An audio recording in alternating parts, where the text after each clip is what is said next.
પાંડેસરામાંથી એસઓજીએ ઝડપી પાડેલ 1400 કિલો શંકાસ્પદ પનીરનો sample fail.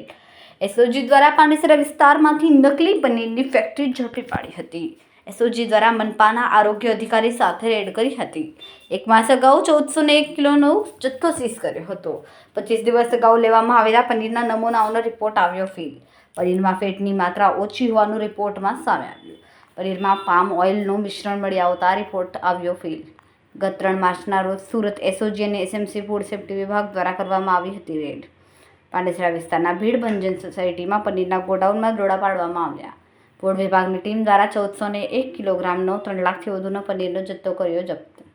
Police અને આરોગ્ય વિભાગે પામોલીન તેલના 16 ડબ્બા ભરેલા ડબ્બા જપ્ત કરવામાં આવ્યા।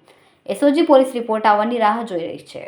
સુરતમાં વધુ એક પનીર વિક્રેતા સામે નોંધાશે ગુનો। ફૂડ સેફ્ટી ઓફિસર સુરત મહાનગરપાલિકા સાહેબ કઈ જગ્યાએ શું કાર્યવાહી કરાઈ? તારીખ 3/3/2026ના રોજ અત્રેના એસએમસીના ફૂડ સેફ્ટી ઓફિસર અને એસઓજીની સંયુક્ત કામગીરી અંતર્ગત ઠેકાણું ભીડ ભંજન પાંડેસરા ખાતે શંકાસ્પદ પનીર બનાવવાની ફરિયાદના અનુસંધાનમાં અમે અહીંથી ગયા હતા। કેટલા કિલો પનીર ઝડપાયું? 1400 કિલો જેટલો પનીરનો જથ્થો સીઝ કરવામાં આવેલો છે।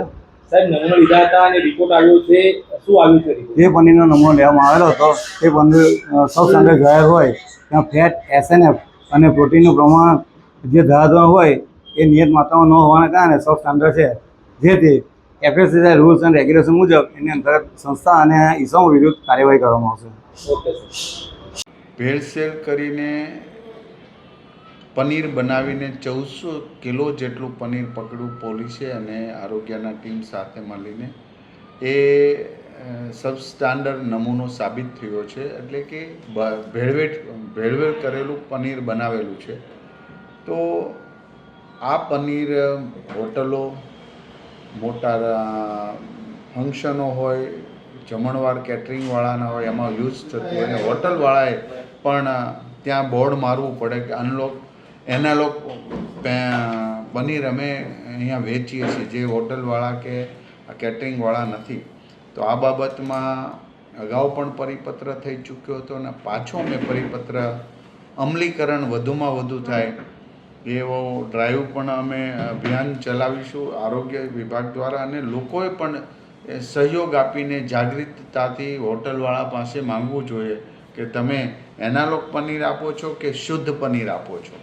તો આ રીતે જાગૃતતા લાવીને ભેળસેળ કરનારા લોકોને હંમેશના માટે ખુલ્લા પાડી રહી છે, ત્યારે એ અભિયાનની અંદર સૌ સાથે મળીને આવા લોકોને ખુલ્લા પાડીએ। બીજી વાત છે કે આમના કેસ થઈ રહ્યા છે, કાનૂન પ્રમાણે જ્યાં જ્યાં એમને નમૂના પહોંચાડીને એના ઉપર ફરિયાદ કરવાની હોય, નિવાસી કલેક્ટર, અધિક કલેક્ટર પાસે એમનો કેસ ચાલતો હોય છે।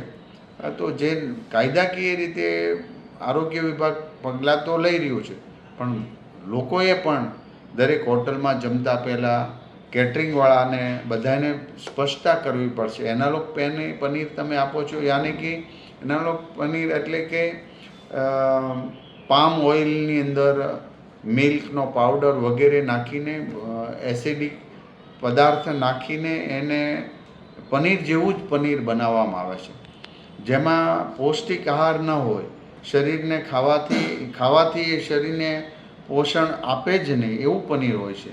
તો આ પનીર હાનિકારક પણ હોય છે। માત્ર પનીર નહીં, દૂધ, ઘીને પણ વેજીટેબલ ઘી બનાવીની અંદર પામ ઓઇલ નાખી મિશ્રણ કરી અને શુદ્ધ ઘી બનાવતા હોય છે। તો આ બધી જ બાબતોમાં એક બીજી સાવ સસ્તું વેચતા હોય અથવા તો બજાર ભાવથી સસ્તું વેચે તો સમજી લેવાનું આ મિલાવટવાળું છે।